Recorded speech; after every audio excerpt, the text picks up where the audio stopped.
और देव का सेवा बोरे ये सब झूठी आशा हो।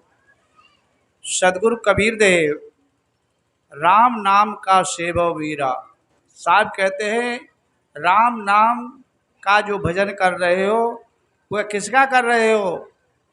दूर नहीं दूर आशा हो, वह राम तुमसे दूर नहीं है, आपका स्व है, यही राम है।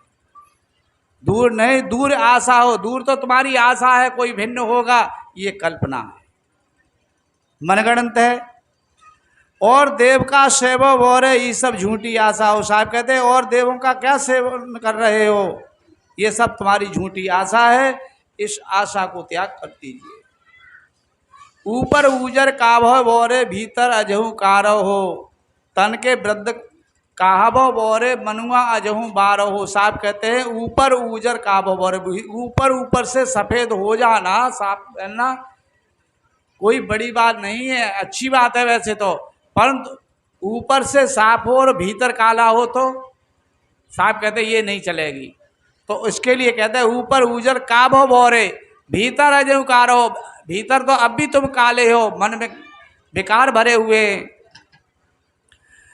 तन के वृद्ध भ काभो बोरे मनुआ अजहू बारह हो। साहब कहते हैं शरीर से तो वृद्ध हो गए, बाल सफ़ेद हो गए, दांत झड़ गए, खाल लटक गए, ये वृद्ध की निशानी है।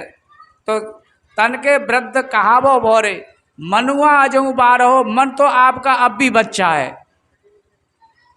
साहब कहते हैं मन का बच्चा होना, जब चुलबुली बात करते हों बूढ़े बड़े तो अच्छा नहीं लगता है।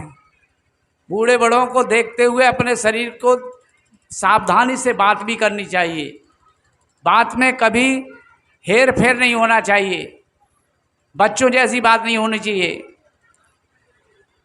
मुख के दांत गए काभय बोरे भीतर दांत लोहे को हो। साहब कहते हैं मुख के दांत तो निकल गए पर भीतर दांत लोहे के हैं।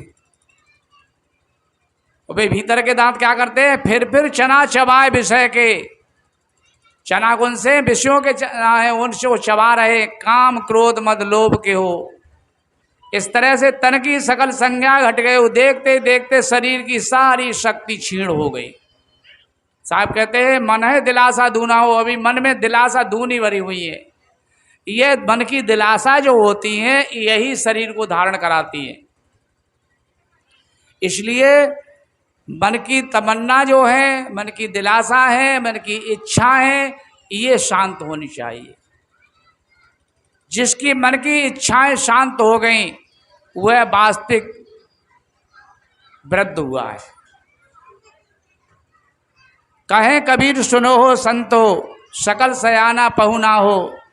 कबीर साहब कहते हैं सुन संत महात्माओं सुनो सज्जनों, संतो कहिए जीव को संतो शांत स्वरूप, संतो कहिए श्रोता को जो निर्वारत रूप।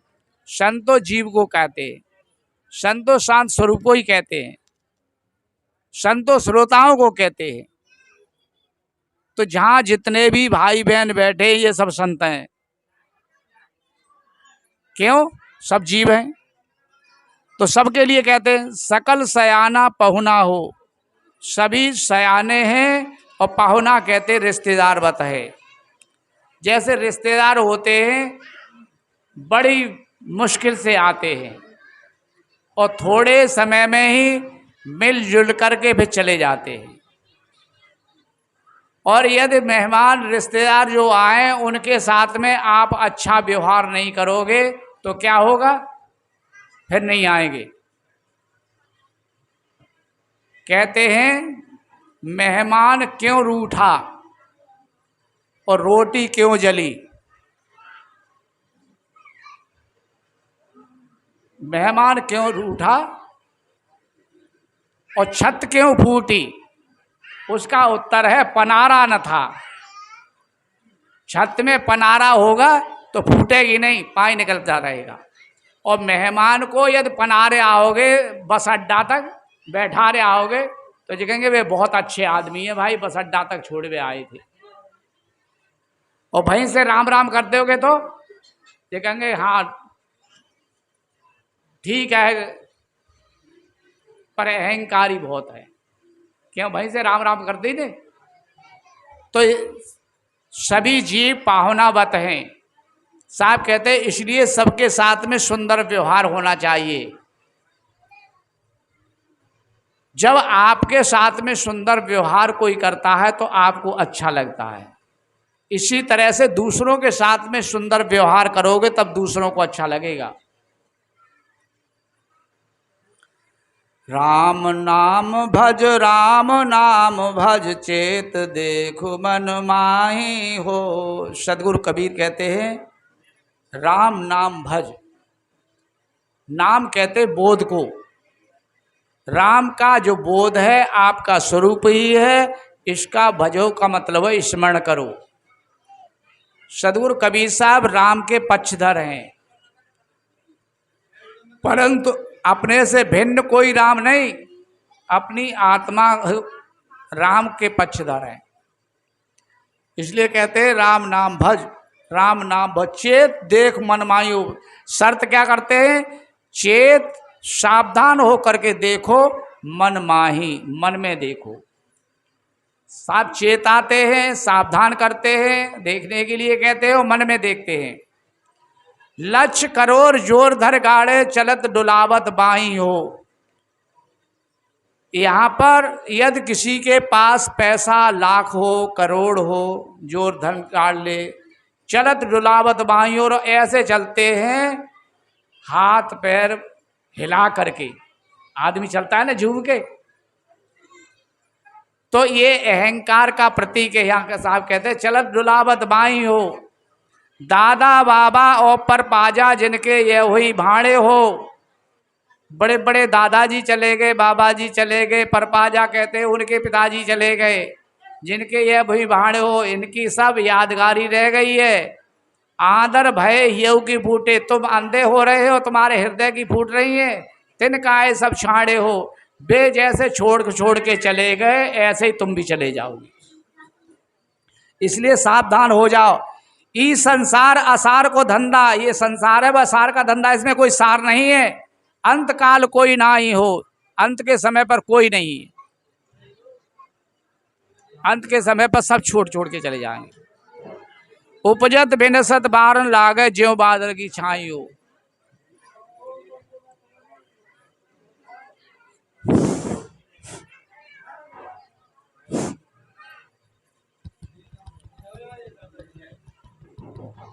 हेलो हेलो, हाँ। उपजत बिनसत बारन लागे, ज्यों बादल की छाई हो। आदमी के जन्मते और मृत्यु में बार नाम समय नहीं लगता है। जैसे बादल की छाया आई और गई, इसी तरह से बच्चे ने जन्म लिया, जवानी आई और अचानक सुना कि वो तो शरीर पूरा कर गए। साहब कहते हैं ज्यों बादल की छाई हो, जैसे बादल चल की छाया होती है। नाता गोता कुल कुटुंब सब किनकर कौन बड़ाई हो, कहे कबीर एक राम भजे बिन बूढ़ी सब चतुराई हो। क्या हुआ भैया? कभी पकड़ता है, कभी नहीं पकड़ता है। Hello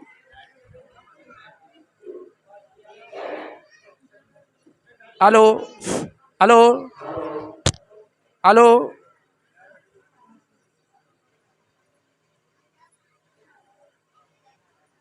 hello.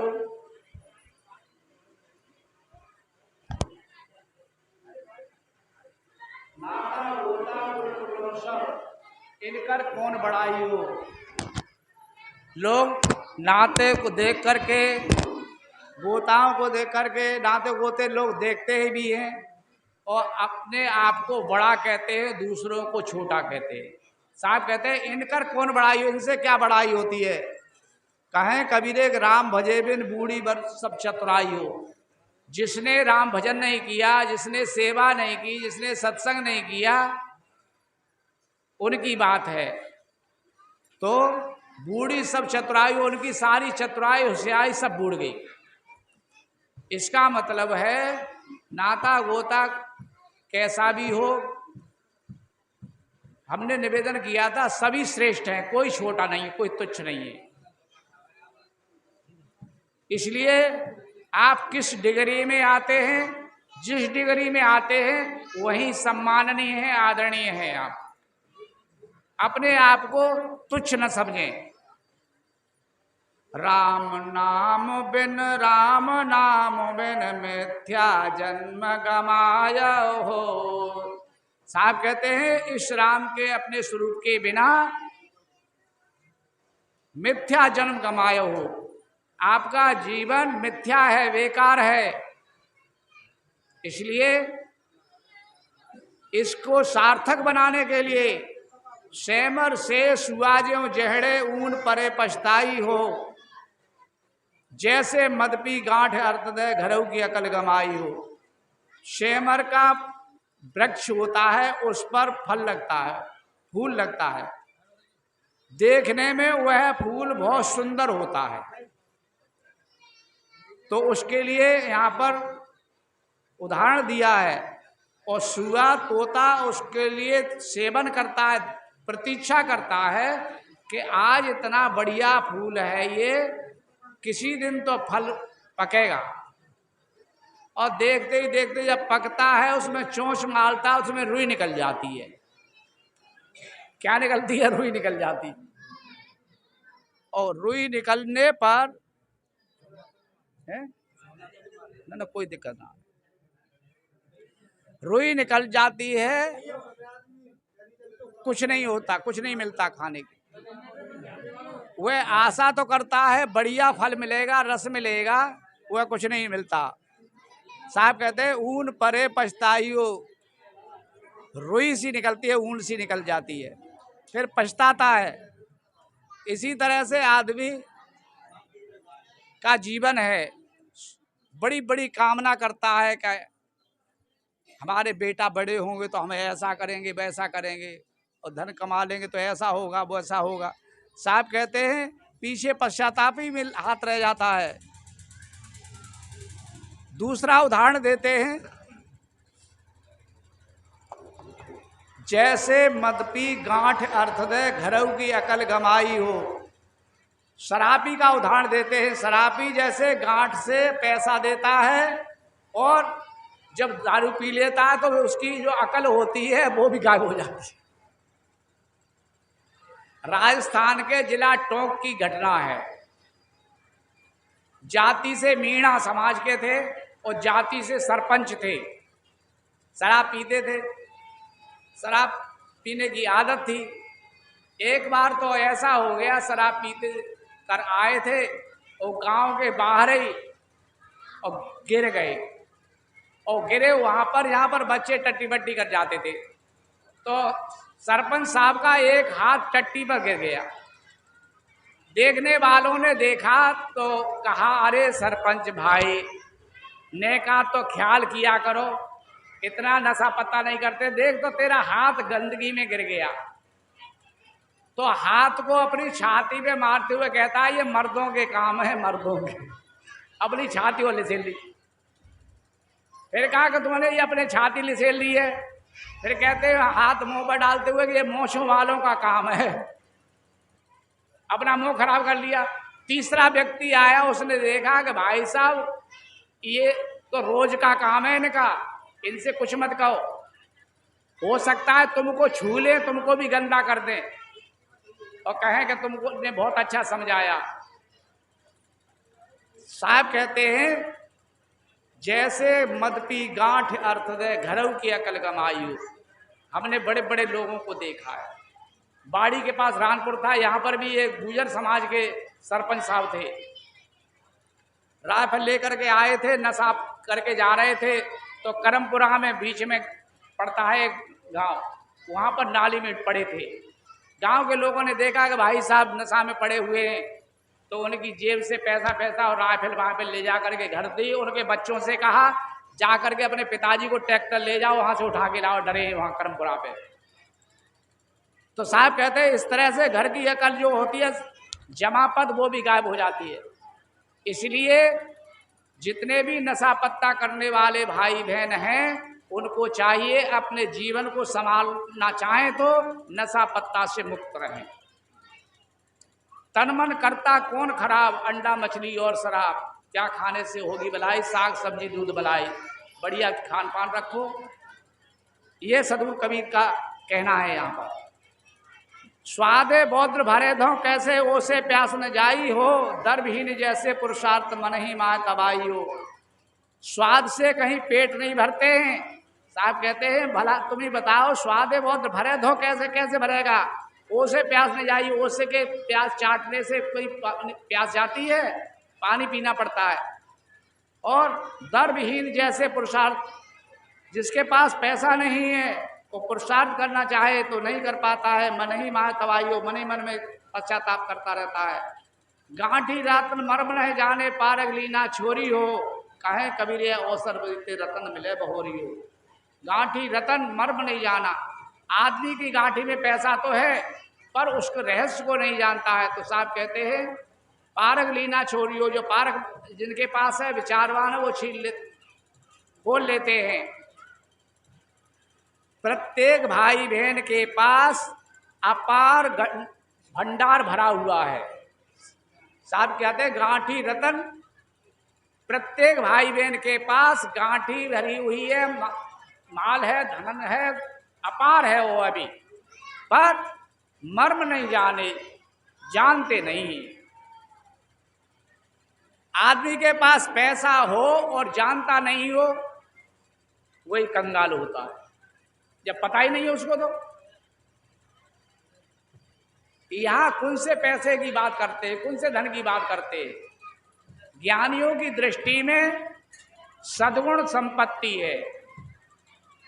सत्य, विचार, शील, दया, धीरज, विवेक, वैराग, गुरु भक्ति, मैत्री, करुणा, मुदिता, उपेक्षा, ये सद्गुण है। ये प्रत्येक भाई बहन के पास है, परंतु पता न होने के कारण हम कंगाल हैं, दर बदर ठोकर खाते, हीन छीन लाचार होकर के दूसरों की तरफ देखते। साहब कहते हैं इस रहस्य को आप सद्गुरु संतों के सानिध्य में जाकर के समझ लो, परख लो, तो आप भी धनवान हो जाएंगे, निहाल हो जाएंगे। जितने भी संत हुए हैं और वर्तमान में हैं, वे धन की दृष्टि से अकिंचन होते हैं। उनके पास धन नहीं होता, धन की दृष्टि से श्रेष्ठ नहीं होते, परंतु सद्गुणों की दृष्टि से महान होते हैं, आचरण की दृष्टि से महान होते हैं, रहनी की दृष्टि से महान होते हैं। तो जिनकी उच्च रहनी होती है वे महान होते हैं। इसलिए यही संदेशा जन जन को देते हैं।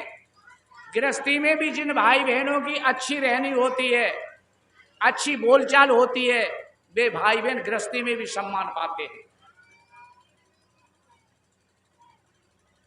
इसलिए साहब कहते हैं रहो समारे राम विचारे, कहता हो जे पुकारे हो। रहो समारे, अपने आप को संभाल के रखो।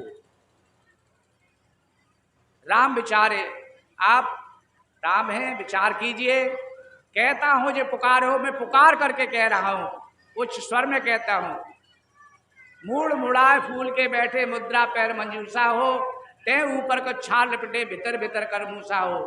साहब कहते हैं मुंड मुंडल करा लिया, फूल के बैठे हैं, पर अहंकार यदि है तो ठीक नहीं। अहंकार के कारण आदमी पतित हो जाता है, गिर जाता है। ते ऊपर को छाल लपेटे, उसके ऊपर भी छाल लपेटे, भीतर भीतर कर मूसा हो, भीतर भीतर से खराब हो रहे। इसलिए भीतर बाहर से अच्छी बात है, अच्छे होना चाहिए। गांव बसत है गर्भ भारती, बाम काम हंकारा हो, मोहन जहां तहां ले जाए न पत्र तुम्हारा हो। गांव बसत है गर्भ भारती, बाम काम हंकारा हो, किसी प्रकार का अहंकार नहीं करना चाहिए, और अहंकार के कारण आदमी का पतन हो जाता है। ये देखने की बात है, समझने की बात है और त्यागने की बात है।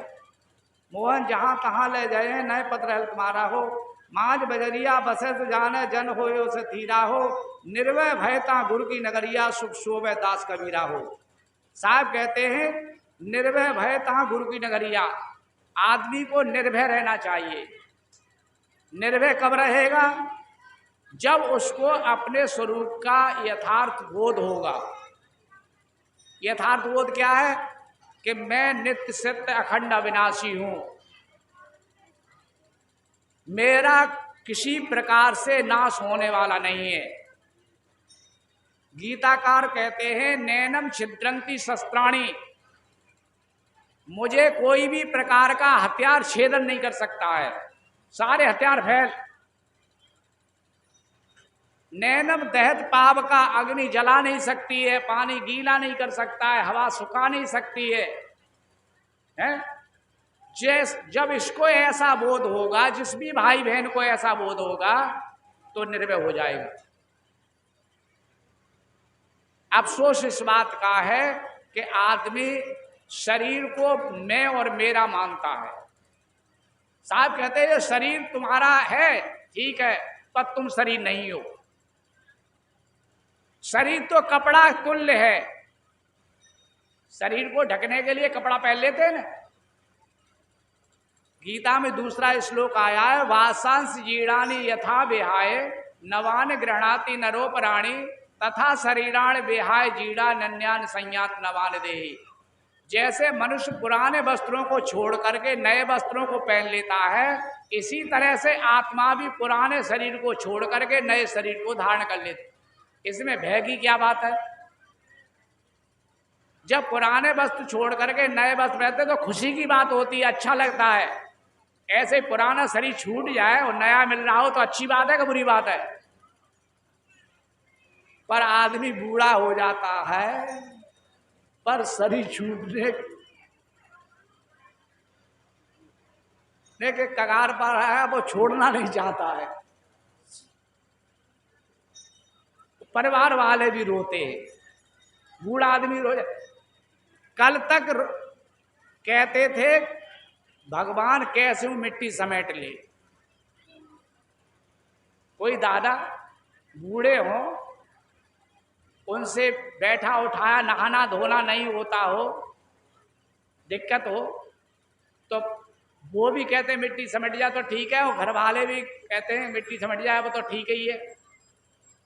और कदाचित कहीं शरीर छूट गया, फिर रोते क्यों है? कल तक तो ये कह रहे शरीर छूट जाए, राम मिट्टी समेट ले तो ठीक है, वो छूट गया, अब रोना शुरू कर दिया।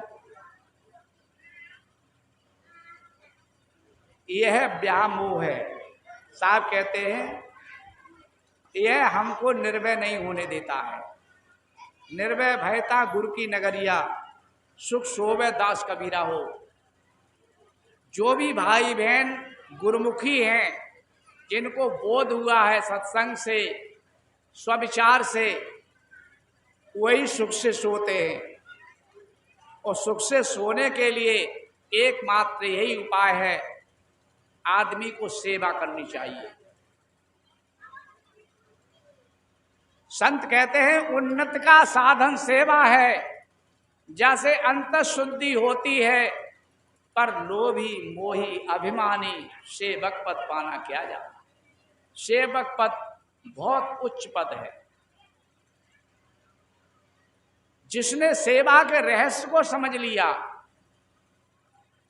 जो सच्चा सेवक हो गया, याद रखना उसका जीवन सुखद होगा, सफल होगा।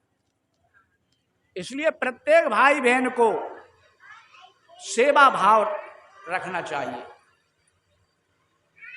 घर में भी सेवा भाव रखोगे तो आपके घर में अमन चैन होगा, शांति रहेगी, उन्नति होगी, परिवार में खुशहाली होगी, बच्चों को सुंदर शिक्षा प्राप्त होगी।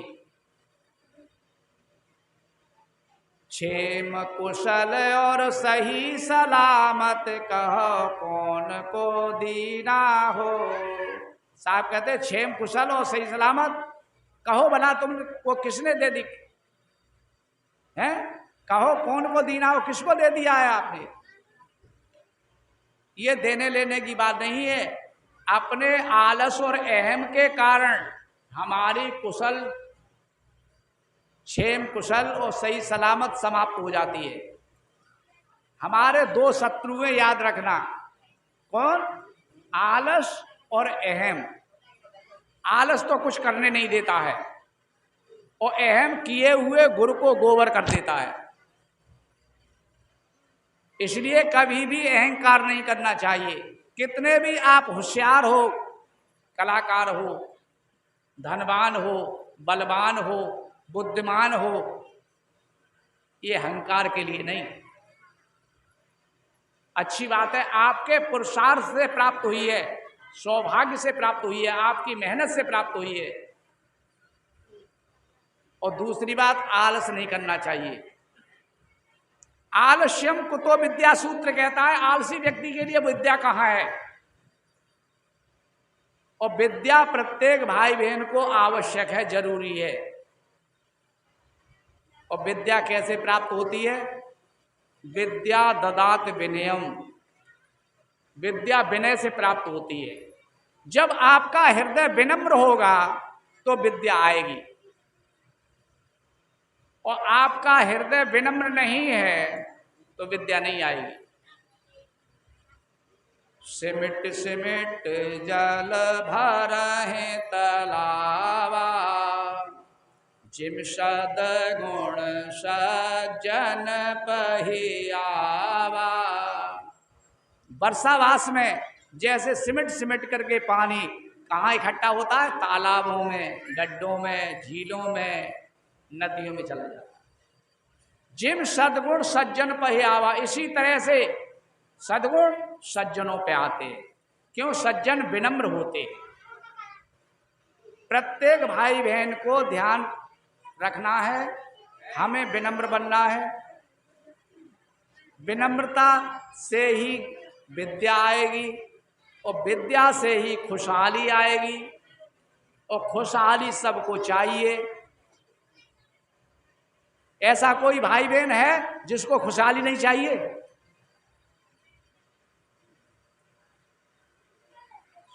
ऐसा कोई नहीं, सबको चाहिए। तो फिर तो सबको विनम्र बनना ही पड़ेगा। विनम्रता के अलावा कोई रास्ता नहीं है। आवत जात दो विध लूटे, सर्व तंग हर लीना हो। आते वक्त और जाते वक्त दो तरह से आदमी लुटता है। आवत आते हैं तो क्या लाते हैं? प्रत्येक भाई बहन अपने अपने शुभाशुभ कर्म संस्कार लेकर के आते हैं। आपने देखा होगा कितने बच्चे जन्म से ही राजा बाबू हो जाते हैं। जन्म हुआ है, कैसे हो गए? राजा बाबू हो गए। लोग पूजा करते हैं, प्रणाम करते हैं, चरण स्पर्श करते हैं, कहते हैं आचार्य जी आ गए, गुरु जी आ गए। जन्म लिया है। क्यों? आचार्य का बेटा आचार्य होगा। आचार्य का बेटा, इसलिए आचार्य में जो श्रद्धा थी लोगों की, अब उस बच्चा के प्रति श्रद्धा हो गई।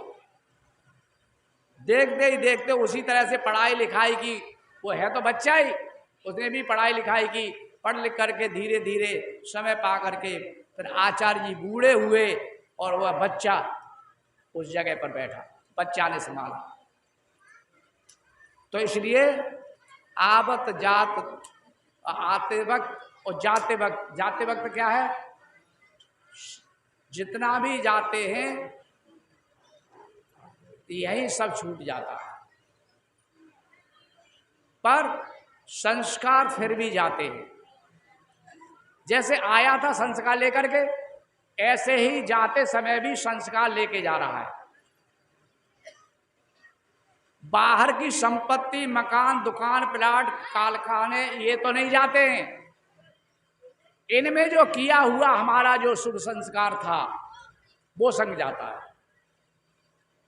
कितने के लोग तो जहां हैं जैसे हैं वह धर्म पुण्य करते रहते। क्या करते रहते? धर्म पुण्य करते रहते और वह अपना कर्तव्य समझते हैं। इसलिए उनकी पुण्य कमाई उनके साथ जाती है। सुर नर मुन जत पीर औलिया मीरा पैदा कहना हो, कहाँ लो गनो अनंत कोट लो सकल पयाना गिना। साहब कहते कहाँ तक गिन रहा जाए, पूरे संसार का ये नियम है। इसलिए सभी भाई बहनों के प्रति कानून नियम एक है और यह कानून नियम यह है, अपने जीवन को आप संभालने वाले स्वयं हैं। किस तरह से जीवन को संभाल रहे हैं, तरीका हर भाई बहन का अलग होगा, पर भीतर में भावना जो है वो अलग अलग होती है। वो भी भावना अलग अलग भले ही हो, पर जो अभिष्ट भावना है, अभिष्ट लक्ष्य की भावना है, वह याद रहे कि हमारा मन कहीं खराब न हो जाए। बहुत बड़ी बात यह है। मन खराब होगा तो वाणी खराब होगी और वाणी खराब होगी तब कर्म खराब होंगे और कर्म खराब हो जाएंगे तो आदमी का जीवन खराब हो जाता है। इसलिए मन को संभालने के लिए आज मानव शरीर मिला है और यह सप्ताह बीजक की और सत्संग में विशेष ध्यान इसी पर दिया जाता है। मैंने जीवन में जो अनुभव किया है, संतों के द्वारा सुना है, समझा है, वो आपके सामने रखा है। तन राता मन जात है, मन राता तन जाए, तन मन एक है हुए रहे तब हंस कबीर का। जहां आदमी का तन जाता है वहां मन चला जाता है, वो जहां मन जाता है वहां तन चला जाता है। सदगुरु कबीर का कहते हैं तन मन एक है हुए रहे। हमारा तन मन एक होना चाहिए, कभी भी गलत दृष्टि नहीं रखनी चाहिए। आदमी गलत दृष्टि रखता है तो एक दिन पतन की ओर चला जाता है। पहले भावना होती है। भेष की ध्यान रखना चाहिए, हमारा भेष कैसा, हम कौन हैं। इसलिए ये वासनाएं कब प्रस्फुट हो जाएं, कब फैल जाएं, और ये आपके संभालने से ही संभलेंगी। और समाज एक दर्पण है, समाज भी समझाता है, समाज की भी सुननी चाहिए।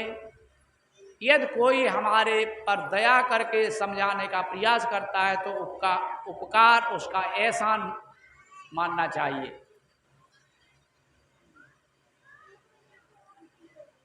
क्यों?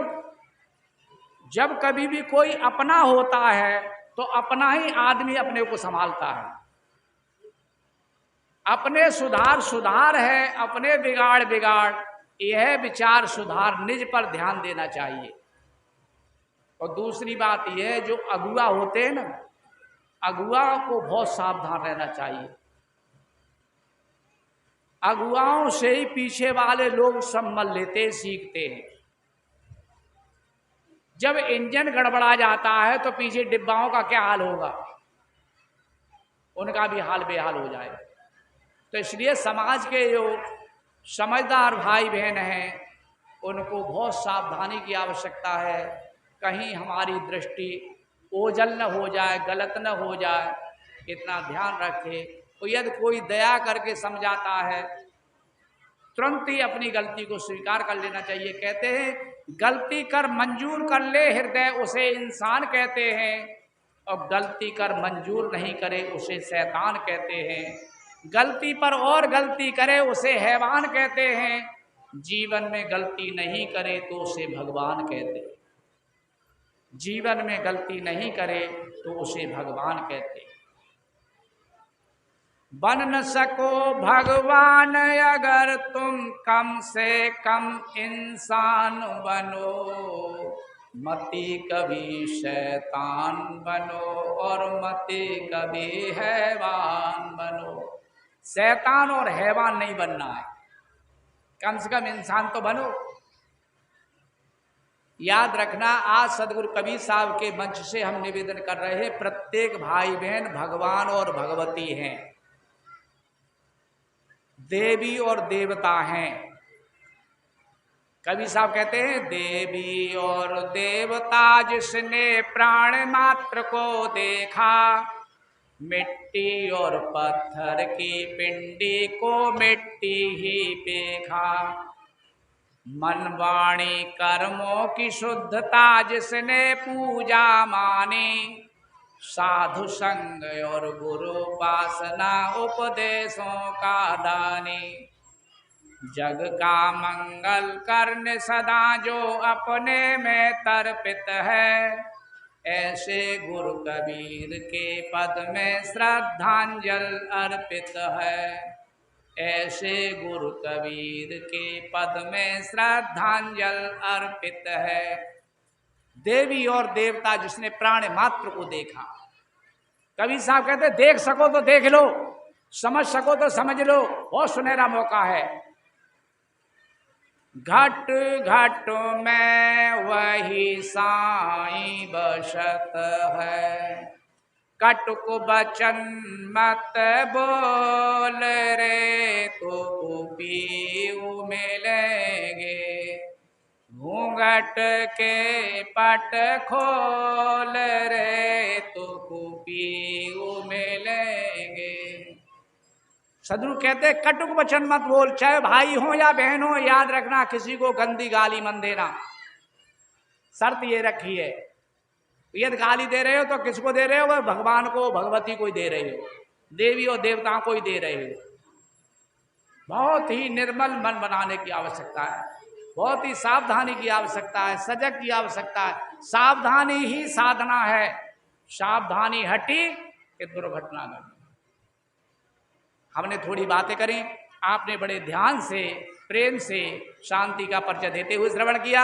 सदगुरु संत समाज की तरफ से सभी भाई बहनों को बहुत बहुत धन्यवाद के साथ मंगल कामनाएं प्राप्त हों। बोलिए श्री सदगुरुदेव।